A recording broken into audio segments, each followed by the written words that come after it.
Hello, this is Dillon Hartman from Durango Silver Company.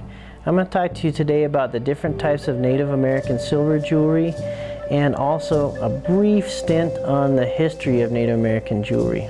So I'll start by teaching you about the first pieces that the Native Americans were making, and then we'll also progress into what time frame some of the pieces were made, so that when you're looking around the internet or in galleries you kind of have an idea what you're looking at. And then I'll show you different pieces of jewelry that are known to be from a specific tribe. Now that doesn't mean that other artists from different tribes as well as different ethnicities don't make the pieces, but it's just what those tribes are known for. Okay, so let's start with the history. The very first thing that the Native American tribes were making would have been beads and just plain stone pendants, and then also you may have seen the pendants that are made out of a seashell and then have like a mosaic of turquoise or other different rocks on them. So I have a couple really good examples here. I'm going to show you one of the most famous types of old necklace here. This necklace here is from the early 1900s, and we acquired it from the Fort Defiance Trading Post. And this is a typical necklace that would have been worn by a Native American person. It was not made for the tourist trade. And a really famous piece of jewelry for Native Americans historically has been the jokla. And they say it a little bit different, but I can't say it how they say it in Navajo. Anyway, so this is a really good piece of vintage Native American jewelry. Now when they first started making jewelry, they weren't using silver, they were just using stone. Okay, and that's a really good example there. That's mostly turquoise. And then I have a couple other examples here. This one is a lot of seashells, hishi, and then again the turquoise. And the seashell they would have gotten from the South American natives. They had a trade route going through Pueblo Bonito, which you can read more about on the Ancient Turquoise page on our website. And we have another one called Anasazi turquoise. Okay. At this point then, we'll go into the next phase, where the conquistadors and the missionaries from Spain mainly came and they introduced the Native Americans to silver working. Okay. And that started with Artesini Sani. He was the first Native American silversmith. And he began by making items like this, okay? And this isn't from his era, but it's the type of jewelry he would have made, just simply pounded out of an ingot and then with some crude stamp work on it, okay? And this is what we call repose. And then the next phase would have been a silver bracelet like this. This is made out of an ingot and it has been hammered and hammered and hammered until it was flat, and then then shaped into what you see here with crude tools. Okay. From this point, the Native Americans then went into Route 66 jewelry. They were still making jewelry for themselves, obviously, but what had happened is during Route 66 there was a big boom on Native American silver jewelry. And the natives were making items like these items here, okay? And these items, this one here was made from a silversmith on his own probably, and then sold to a trading post. This one here is what's called Fred Harvey jewelry. And there were three main companies. There was Sunbell, Fred Harvey, and Maisels who made this type of jewelry. And they were Anglo artisans who had hired a bunch of what we call bench jewelers. And these bench jewelers would make the different pieces of jewelry and then put them together, all for these companies, and they were sold at the Grand Canyon and all throughout Route 66 as Native American jewelry. Okay, here's another really good example of a Fred Harvey bracelet, okay, right here. Okay. And you can see how Fred Harvey started bringing in things like the arrows, and a lot of people think this is a Nazi sign, but it's not. It's actually the Wheel of Life for Native Americans. And they started bringing in fun things like that. They'd stamp little horses down the side of the shanks and, you know, neat stuff. And this jewelry at that time was fairly inexpensive. It was meant for tourist trade. At that same time, there were fine artists that were making things like these bracelets here, okay? And these are early 1900s pieces. And these were some of the first pieces to be made with very fine turquoise, with heavy silver, and a lot of thought went into making the pieces. Both of these pieces here were made by Mark Chi. And if you look him up, you'll find he's one of the most famous Native American artists that there is. And again, he was one of the very first Native American artists to use turquoise in his jewelry, in his silver jewelry. Okay. Here's another neat piece I have that is an old Native American silver jewelry piece that would have been made for a Native American person. This is called a Quito, and it's a bow guard. And I can't wear it anymore, but when I was a little kid, this was given to me by one of my dad's friends who had a big trading post.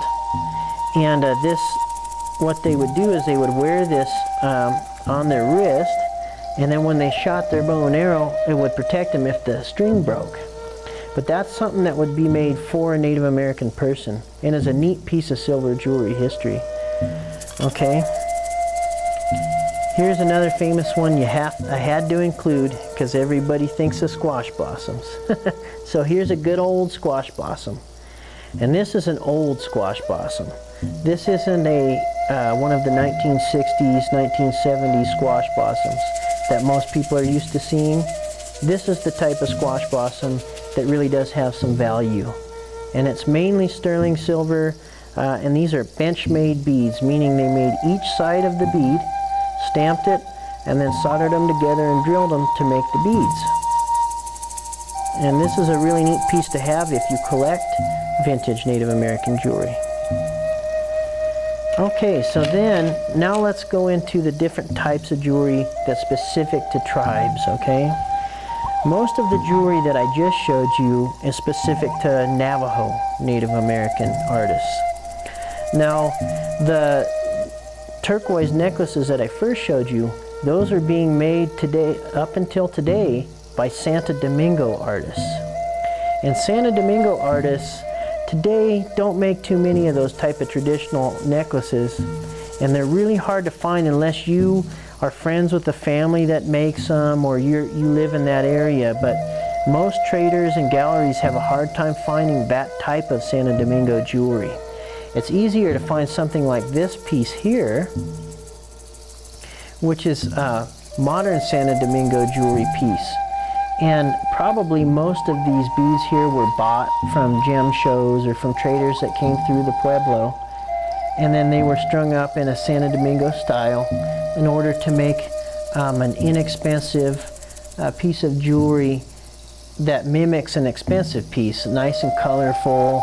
But instead of using, precious gemstones, they used, some agates and different things to keep the price down on this. And so they make this type now, and they also make this in a high-end product, but I just didn't have any to show you. And here's a modern Santo Domingo style necklace, and this is a real pretty one, I think.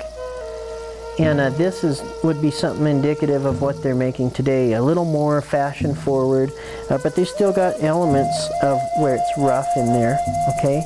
And incidentally, this one was made by my wife, Natrika Hartman, but it is a Santo Domingo style piece of jewelry, okay? So that's Santo Domingo. And now, like I say, Santo Domingo artists do make other jewelry too, but they're really known for their handmade beads.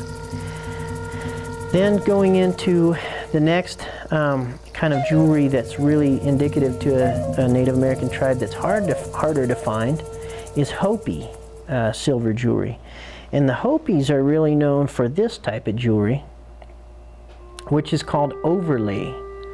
All right, because what they do is they cut a pattern out of the top piece and then they overlay it onto the back piece of silver to make these intricate scenes.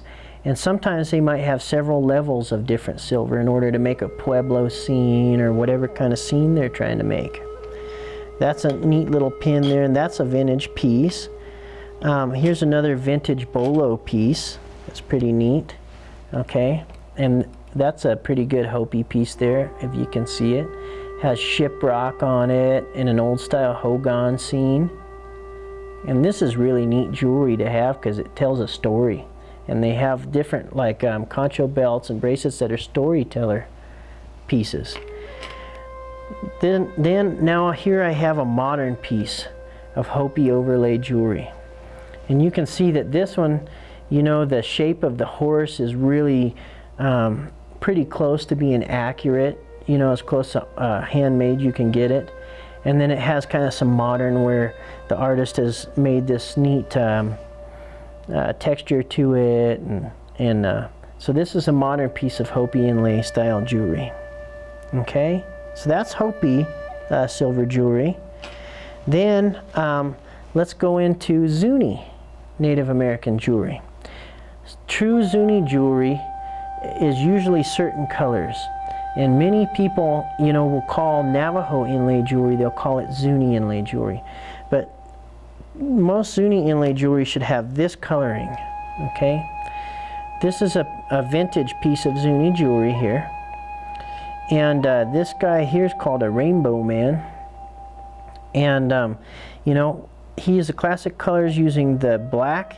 It can be either jade, jet, or black onyx. And usually it was jet in the old days, and then coral, and then mother of pearl, and then they used turquoise. Okay, and this is a really nice piece.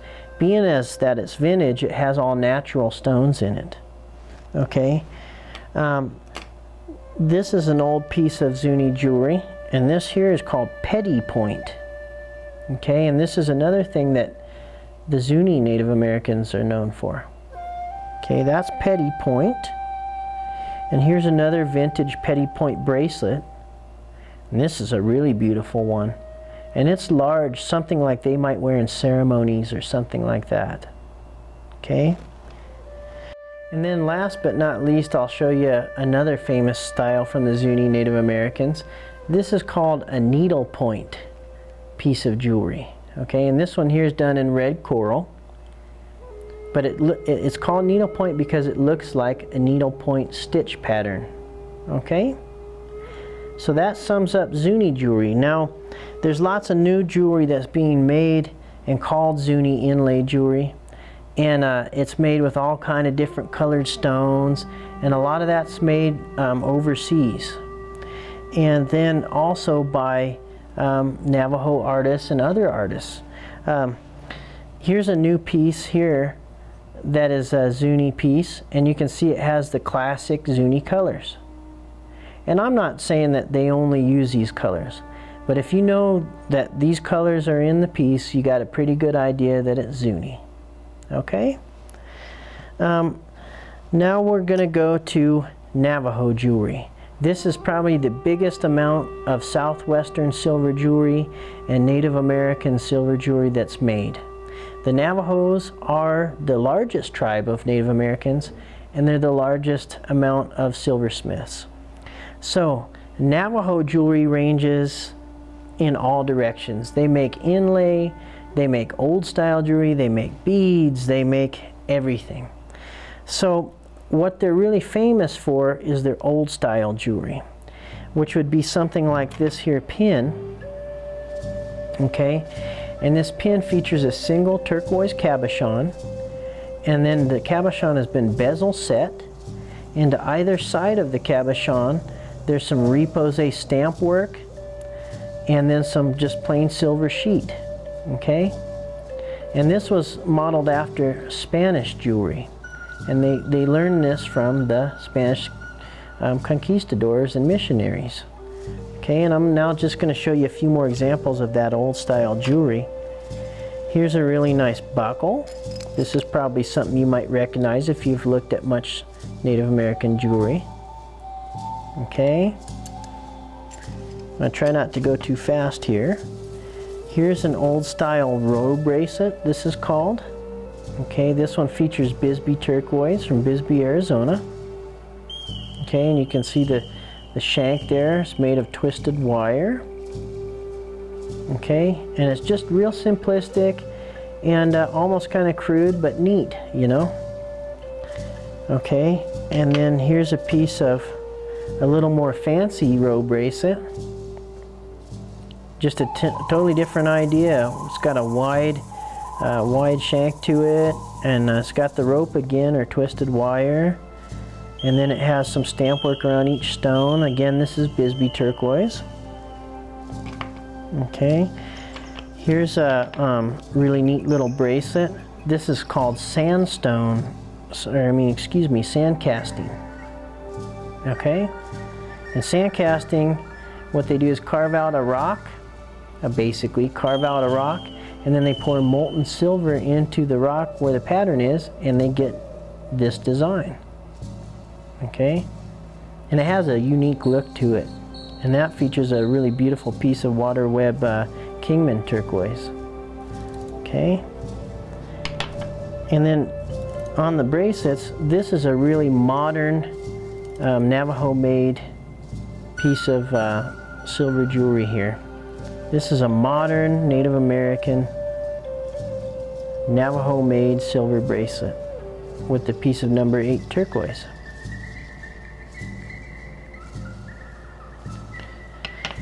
Here's a bracelet that I particularly wanted to show you. This is one that my father made, and this particular bracelet is designed using designs from the Southwest and then mixing them with Victorian influence. So this has a little bit of Victorian design mixed with our roots in the Southwest. Okay?